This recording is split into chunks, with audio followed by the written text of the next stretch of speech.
it was a sweater with a rainbow on it. I had seen it hanging on the rack in some store in the mall, and I wanted it so bad. But I was unemployed and penniless. Seventh grade, sucks like that. Also, this sweater was more expensive than all the clothes my family had in our entire house put together. And so even if I were full of pennies, I was not going to use them all up on one amazing sweater from the mall. And neither was my mother. And yet, every time someone asked me what I wanted for Christmas, I casually mentioned that I had seen this rainbow sweater at the mall, and maybe that would be the only gift I needed this year. That only gift thing went over with my family like onion flavored ice cream. My family was a Christmassy extravaganza kind of family. 3 generations gathered in my grandparents' living room, along with their friends Del and Bob from the war.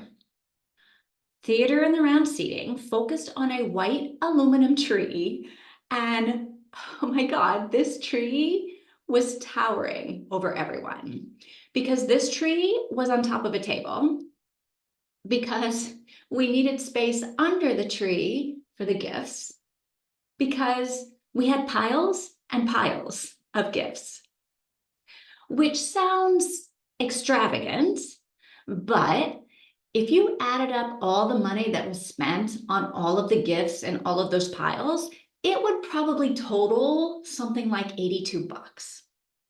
Because I'm not lying when I tell you that a lot of those gifts were emery boards.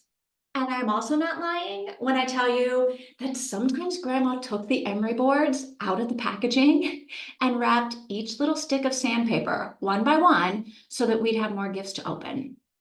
Christmas Eve was the event of the year, and the goal of the event was to make Christmas last as long as possible. And honestly, that has always been fine by me. I am happy to spend hours opening gifts and partaking in the passing of the cookie tray and listening to my grandmother yelling at everyone to be quiet because she couldn't see what Ardell gave Jenny. This is the holidays. They only come once a year. So I promise you that I was not sitting in the corner sulking over a rainbow sweater that I knew from the jump wasn't happening. I honestly almost didn't even want it anymore, which means, of course, that I never saw it coming. The next morning, inside a big box with my name on it, was the sweater with the pastel rainbow across the front. The one impossible thing that it turned out I really did want, even though I knew I couldn't have it. I had it. And I would love to end this story by saying that I wore that dang sweater every day until I wore it out, but I am apparently an ungrateful, snotty-nosed kid because I never, ever wore the magical miracle rainbow sweater. Ever. I don't think I even tried it on for my mom on Christmas morning. Because the truth is, that scratchy lump of rainbow colored wool was such a miracle to me that I was afraid I would ruin it if I wore it anywhere. So I didn't. I kept it on the shelf in my closet, and sometimes I'd take it out and I'd hold it and I would feel so happy. So happy that even now, 100 Christmases later, I want to cry thinking of that sweater and how my mom looked at little 13-year-old me, knowing that there were plenty of things I was going to want that she wasn't ever going to be able to give me. But if it was at all in her power to make a ridiculous rainbow sweater magically appear, she was going to do it.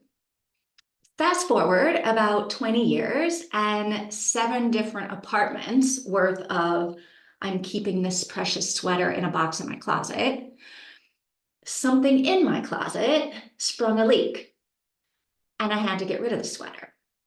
Because wet moldy wool is not magical or miraculous. It is funky. Seriously. When sentimental stuff goes stinky, it cannot stay. When people hire me to help them declutter, they totally think that I'm going to come in and make them get rid of everything that they own. And while I do have a fairly strict anything infested with closet fungus has to go rule, I'm not overly focused on what my clients are getting rid of. I care a lot more about what they keep. Because while I do not believe that we are our stuff, I do believe that we all deserve to live in a home that feels like we belong there. A home that represents who we are and what we love and is full of things that say, this is my home. I live here. And to create a home that says that, you need to hold tight to the things that remind you who you are. The things that give your life meaning, things that matter to you. And by hold tight, I do not mean wrap them in tissue paper, lay them in a box, and shove them in the dark corner of your closet where the dusty lint balls and random bobby pins live. No, we are not doing that anymore. The funky sweater is our cautionary tale. When something is meaningful to us, we're going to let it be meaningful right out there in the open for everyone, but mostly us, to see. One of my favorite things to do for clients is to help them bring their sentimental items out of their closets and into their everyday. Wear the necklace, use the dishes, display the Barbie. And if you somehow are holding on to thousands of emery boards, you should panel your entryway with them so that every time you walk in the door, you are reminded that no matter what else you have become in your life, you are also the granddaughter of a woman who wanted Christmas Eve to last forever. Enjoy all the sentimentality your sentimental stuff is beaming out at you. Because this is the stuff that makes your home your home. P.S. If you're in the middle of decluttering sentimental items in your home and you're trying to figure out what you should keep and what you can let go of, check out these tips I've shared on my Instagram. I am 100% into keeping the things that inspire you, for sure. But I also 100% know that even something with happy memories and all kinds of lovely emotions attached to it can be totally cluttering up your house and your life. Sometimes your sentimental stuff is clutter and you know it needs to go, but it's hard to let it go. So if this is you, check out my Instagram post about this and let me know if I can help.